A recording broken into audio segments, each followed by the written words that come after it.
18 September 2024 ইং রোজ বুধবার বছরের সর্বশেষ চন্দ্রগ্রহণ সংঘটিত হতে যাচ্ছে। এ বিষয়ে আমরা সকলেই অবগত, কিন্তু আমরা অনেকেই জানি না ঠিক কখন চন্দ্রগ্রহণটি সংঘটিত হবে, বাংলাদেশের কোন জেলায় কখন চন্দ্রগ্রহণটি সংঘটিত হবে, বাংলাদেশের কোন জেলা থেকে কখন এই বিরল চন্দ্রগ্রহণটি দেখা যাবে। তাছাড়া ভারতের কোন প্রদেশে কখন এই বিরল চন্দ্রগ্রহণটি দেখা যাবে, সকালে সংঘটিত হবে নাকি রাতে সংঘটিত হবে, আসলে কোন সময় এই চন্দ্রগ্রহণটি সংঘটিত হবে সে সম্পর্কে জানতে পারবেন আজকের এই ভিডিও টিউটোরিয়ালের মাধ্যমে।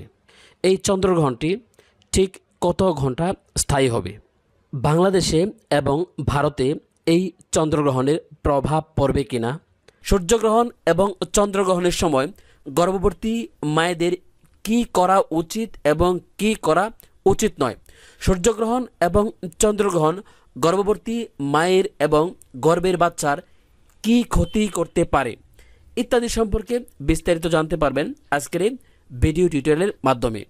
না টেনে পুরো ভিডিওটি দেখুন, ইনশাল্লাহ অনেক গুরুত্বপূর্ণ তথ্য পাবেন আজকের এই ভিডিও টিউটোরিয়ালের মাধ্যমে। সূর্যগ্রহণ ও চন্দ্রগ্রহণ নিয়ে যুগ যুগ ধরে মানুষের মনে কৌতূহলের কোনো শেষ নেই। প্রত্যেক বছরই বিশ্বব্যাপী সূর্যগ্রহণ ও চন্দ্রগ্রহণের সাক্ষী হয়ে থাকেন।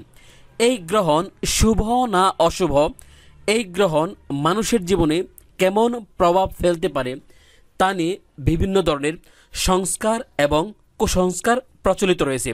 তবে এত কিছুর মধ্যেও এই মহাজাগতিক দৃশ্য আমাদের প্রত্যেককেই আলাদাভাবে আনন্দ দেয়। জ্যোতিষ অনুসারে সূর্যগ্রহণ ও চন্দ্রগ্রহণ অত্যন্ত গুরুত্বপূর্ণ ঘটনা। শাস্ত্রে সূর্যকে আত্মার কারক ও চন্দ্রকে মনের কারক বলে মনে করা হয়। সূর্য ও চাঁদ উভয়ই জীবজগতের উপর বিরাট প্রভাব বিস্তার করে। জ্যোতিষ শাস্ত্রীয় গণনায় গ্রহণের ঘটনাকে সবচেয়ে বেশি গুরুত্ব দেওয়া হয়।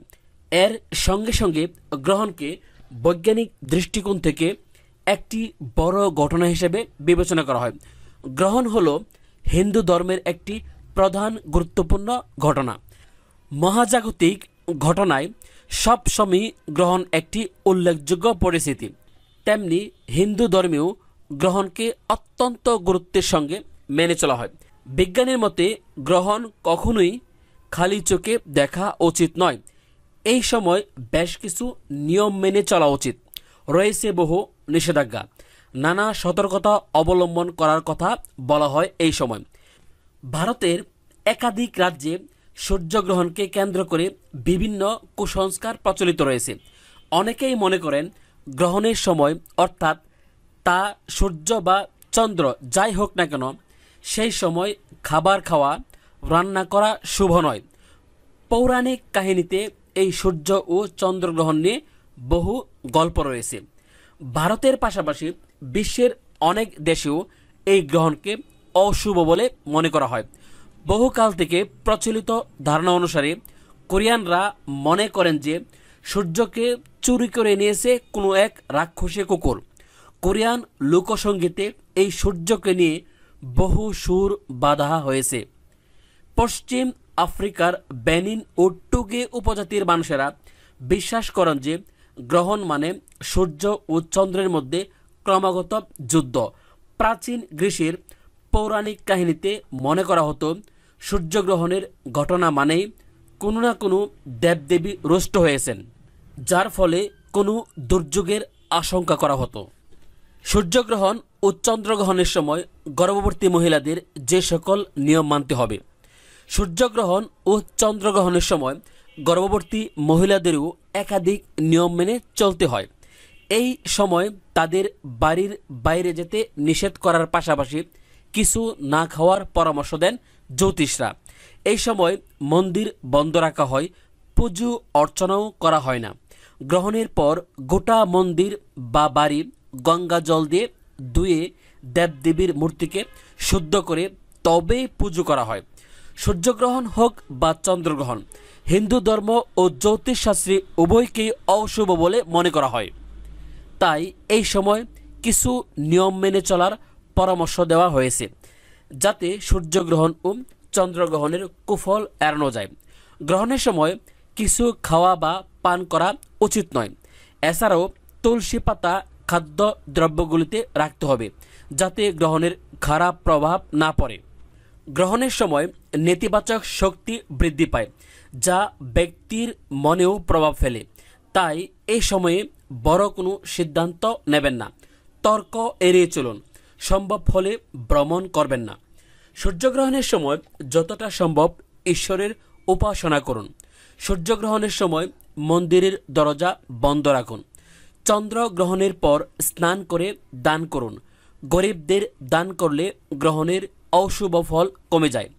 গর্ভবতী মহিলাদের গ্রহণের সময় খুব সতর্কতা অবলম্বন করা উচিত। তারা যেন ঘর থেকে বের না হন, কোনো কিছু কাটাকাটি না করেন, কোনো ধরনের খাবার যাতে না খান। সূর্যগ্রহণের সময় যাতে বাড়ির বাইরে বের না হয় ইত্যাদি নানা ধরনের কুসংস্কার আমাদের সমাজে প্রচলিত রয়েছে।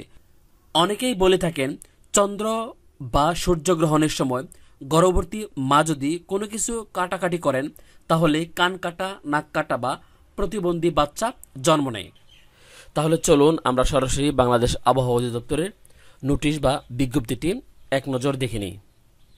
আপনারা দেখতে পাচ্ছেন গণপ্রজাতন্ত্রী বাংলাদেশ সরকার, বাংলাদেশ আবহাওয়া অধিদপ্তর, জলবায়ু মহাশাখা, আবহাওয়া ভবন, আগারগাঁও, ঢাকা।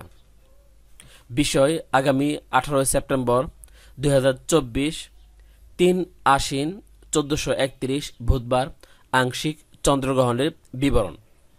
আগামী 18 সেপ্টেম্বর 2024, 3 আশ্বিন 1431 বুধবার আংশিক চন্দ্রগ্রহণ ঘটবে।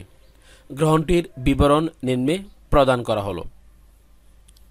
উপচ্ছায়ায় চাঁদের প্রবেশ 18/9/2024 ইং 6:39 18 সেকেন্ডে। প্রচ্ছায়ায় চাঁদের প্রবেশ 18/9/2024 ইং 8:11 48 সেকেন্ডে। কেন্দ্রীয় গ্রহণ 18/9/2024 ইং 8:44 12 সেকেন্ডে। প্রচ্ছায়া হতে চাঁদের নির্গমন 18/9/2024 ইং 9:16 36 সেকেন্ডে। উপচ্ছায়া হতে চাঁদের নির্গমন 18/9/2024 ইং 10:49 12 সেকেন্ডে। তো এই হচ্ছে বাংলাদেশ আবহাওয়া অধিদপ্তরের চন্দ্রগ্রহণের সঠিক এবং নির্ভুল সময়সূচি। এই সময়সূচিটি বাংলাদেশের জন্য প্রযোজ্য। বাংলাদেশে গ্রহণটি দেখা যাবে না।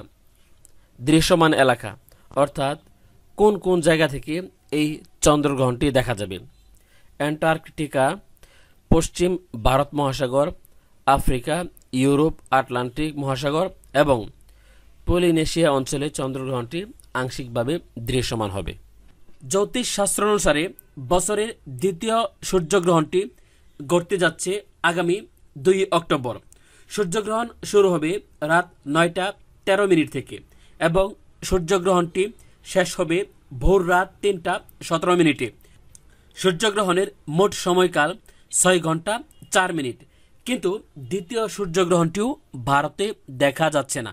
তাছাড়া বাংলাদেশেও এর কোনো প্রভাব পড়বে না। সূর্যগ্রহণ খালি চোখে দেখা নিরাপদ নয়, কারণ খালি চোখে গ্রহণ দেখলে চোখ স্থায়ীভাবে ক্ষতিগ্রস্ত হতে পারে, এমনকি মানুষ অন্ধও হতে পারে। তাই সর্বদা অ্যালুমিনাইজড মাইলার, ব্ল্যাক পলিমার অথবা দূরবীন বা টেলিস্কোপের মাধ্যমেও গ্রহণ পর্যবেক্ষণ করতে পারেন। জ্যোতিষশাস্ত্রে সূর্যগ্রহণ এবং চন্দ্রগ্রহণের ঘটনাগুলিকে অত্যন্ত গুরুত্বপূর্ণ বলে মনে করা হয়। জ্যোতিষশাস্ত্রে সূর্যগ্রহণকে আত্মার কারক এবং চন্দ্রকে মন ও মাতার কারক হিসেবে বিবেচনা করা হয়। এই দুটি গ্রহণ মানুষের জীবনকে ব্যাপকভাবে প্রভাবিত করে। কাজেই নিজ নিজ ধর্মের রীতিনীতি অনুসারে উল্লেখিত বিধিনিষেধগুলো মেনে চলার চেষ্টা করবেন, তাহলেই আপনাদের সকলের মঙ্গল হবে। পৃথিবীর সকল মানুষের মঙ্গল কামনায় আজকের মতো এখানেই শেষ করলাম। সকলকে ধন্যবাদ। আসসালামু আলাইকুম।